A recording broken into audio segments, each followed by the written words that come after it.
Today's video is going to be the evolve of the beauty community, and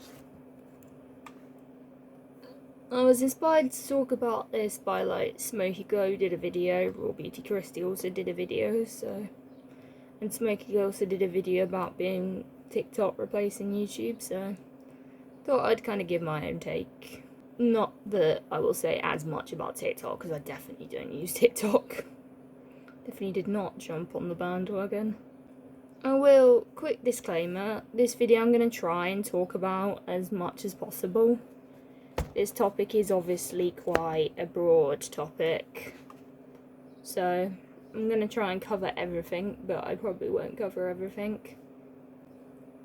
So, is the beauty community on YouTube dying?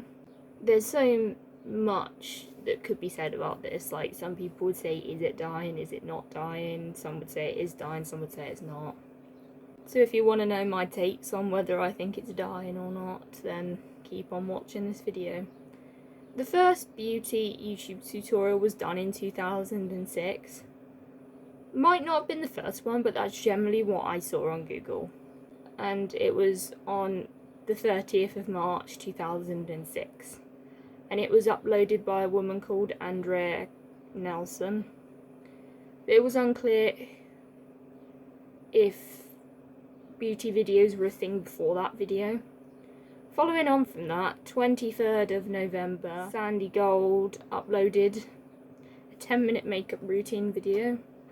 This did really well, but a few days later, Sandy Gold uploaded how to do a smoky eye. This video did really well. A year later, Michelle came onto the YouTube scene. Michelle Fong. Her tutorials definitely popularised beauty content and tutorials. The beauty community, like most communities, started out very small. People were very much drawn to the beauty community because of like the original creators like Michelle Fong, Marlene Estelle, Zoella, and they all gained their popularity just through tricks, tips, how they do their makeup, how to do it better, and how to make it last longer. People would see women like Paris Hilton, Kim Kardashian, people would see their makeup and would want to be able to do their makeup like they did it. But people would think they can't because they don't have a makeup artist, and like these women did. Side note, Paris Hilton and Kim Kardashian didn't start these trends, like contouring and smoky eye. Little information about the sultry smoky eye. A sultry smoky eye was one of the most popular makeup looks in like the 1930s, which carried on from the 1920s. This look was worn by Hollywood actress Marlene Dietrich, who is said to have burnt a candle underneath a saucer, who then mixed the soot with Vaseline to create the iconic smoky eye. Before the era of beauty YouTube came around, makeup artists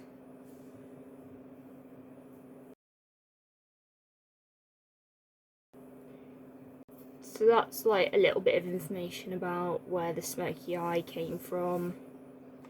At the beginning of the beauty community, it was very much focused around teaching people how to contour, do smoky eyes, so that people could replicate that for themselves. Before makeup YouTube, you had makeup blogs, or you'd read it in a magazine, try and follow along by reading the words, seeing the pictures.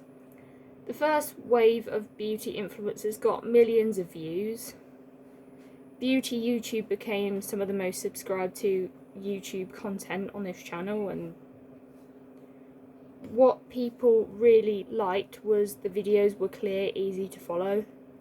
They were very short videos, quite concise, very easy to watch. In terms of the quality, they were filmed with a webcam, a laptop, camera on a laptop, phones. It was not great quality, very different to what beauty content looks like now, where you have these fancy cameras, fancy editing, fancy studio setups. The looks in early beauty videos were simply more natural, everyday looks. In the beauty community, it started out with like very normal people, whereas the beauty community at that point was starting out with normal people that really were just popular, and as they became more popular, their lifestyles didn't really change, whereas now you sort of do see a lifestyle shift. Some of these YouTubers did use their platforms as a springboard to start out and move into business. Good example would be Zoella. Zoella Beauty is a brand. Zoella Beauty is very successful. At this beginning point, people were not looking for the money, they were looking to do it because they enjoyed doing it and wanted to share the knowledge of makeup. In this early video, it was more of an educational video. At the beginning, it was very focused on tutorials, learning about makeup.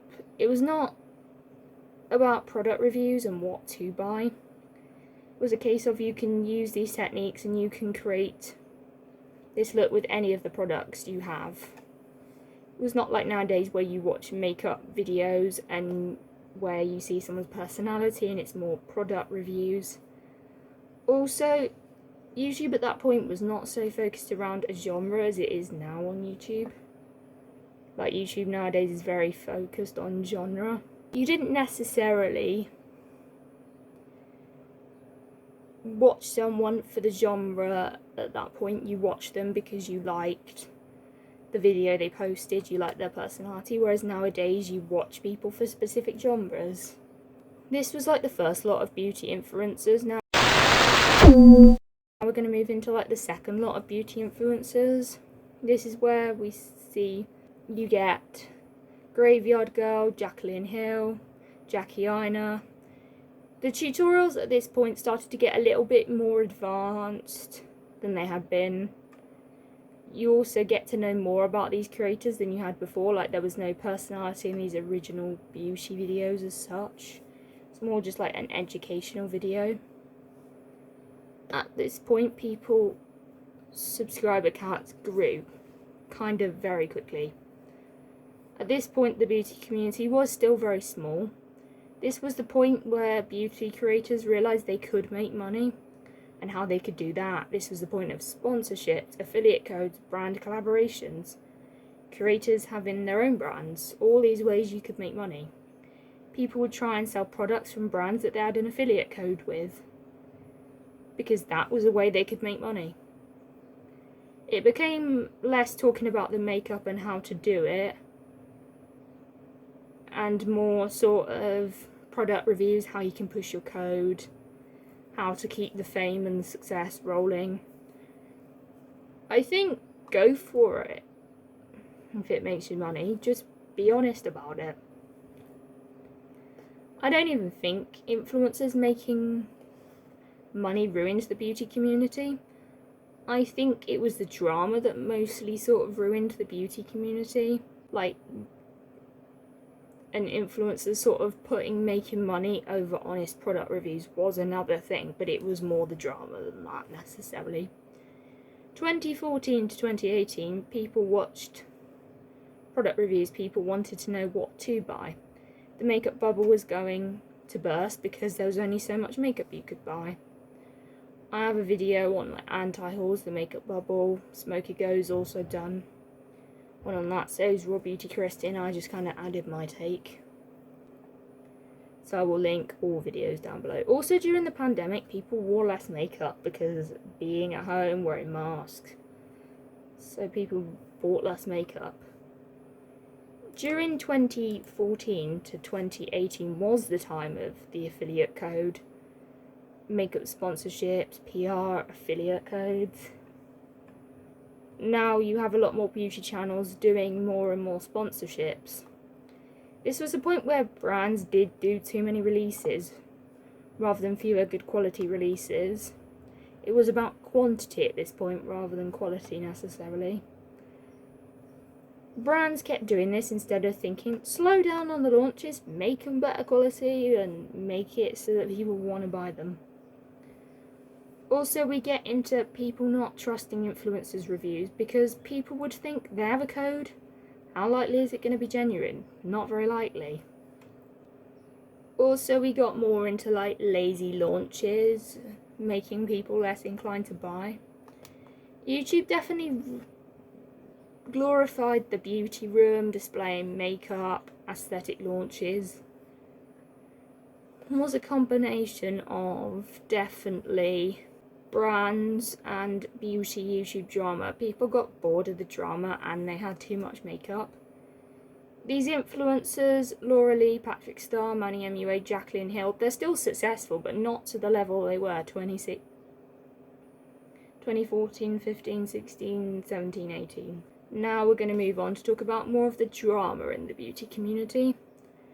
2015, drama channels started to become more popular. 2016, we had a wave of drama channels. 2016 to 2017 was the time of the Morphe Code. You had Tarte brand trips.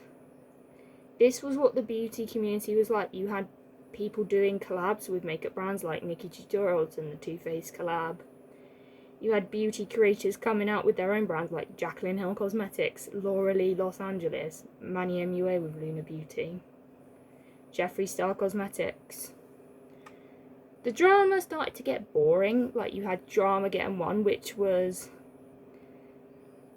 the first kind of big major drama in the beauty community. We had Dramageddon 2, which stepped it up even further. People just got so bored of the drama that people just lost interest in the beauty community. People also lost interest in the drama. With the beauty community, drama was the same people. So people just got bored of hearing about the drama because it was just about the same few people they were hearing about. Like, it was hard to find bigger creators in the beauty community that were drama free, because most of the bigger beauty creators were involved in drama. One of those things where beauty content's not nearly as popular as it was in 2014 to 2018 as it is. Like, it's not nearly as popular as it was at that point. People were talking about wanting beauty content that was like it was in like the early days, but nobody really watches that. So is that really the case? Or are they watching it on TikTok? Definitely makes it harder for smaller beauty gurus to grow because of all this drama, because people are just so turned off from it. Like, because of all this drama, no one really wants to watch beauty content anymore. The beauty content definitely became a lot more it became a lot more of a negative place on YouTube. Like, people didn't really want the negativity, like people wanted the entertainment. I definitely joined the internet when long form content was really popular. This has sort of been kind of the first time on YouTube for me where people want more short form content rather than long form content. Like, long form content is definitely not as popular as it was. The beauty community definitely has grown so much. To grow, you have to have a twist. Like, Smokey Glow does makeup and commentary. Abby Wilson does makeup, talks about anime, talks about manga, all of that. In terms of TikTok beauty, people see it as what YouTube beauty community used to be like. People like the short form content. People were drama free, not that I know anything about TikTok drama, so they were kind of like relatively drama free, I would say. TikTok algorithms also cater towards people growing on a platform. YouTube is so hard to grow on. Now we're going to move into like my final thoughts. Beauty content is not as popular as it once was, but it doesn't mean nobody watches it. Just because beauty content isn't popular right now doesn't mean it'll never be popular again. COVID played a part, people not wearing as much makeup, which led to people not buying as much makeup because people were not really finding the occasion to wearing it, and also masks and that. Like, I didn't wear lip gloss when putting a mask on. Like, I would wear lipstick. during COVID because it would stay on my lips. It wouldn't just stick to my mask. Like, I found I didn't really buy gloss at that point because I was not wearing gloss at this point. Like, these were just not getting used at all. Like, I didn't start buying gloss again until things kind of picked back up and we weren't wearing masks everywhere. Also, the beauty community definitely exploded after this beauty drama. Now things are a lot more normal. Beauty community could become more popular, like beauty content could be more popular. What is definitely popular beauty-wise is anti-hauls, people looking at what not to buy rather than what to buy, and that's just me looking across the board, watching videos on it and looking at my own kind of stats. The best way to definitely be successful in the beauty community I found to be open and honest, because my first impressions do quite well because I am quite honest. Like, you can see that this does apply well. Like, you can see from my lips that this product does apply really well. Admittedly, it's a bit patchy around there, but it always is a bit awkward around there to apply it.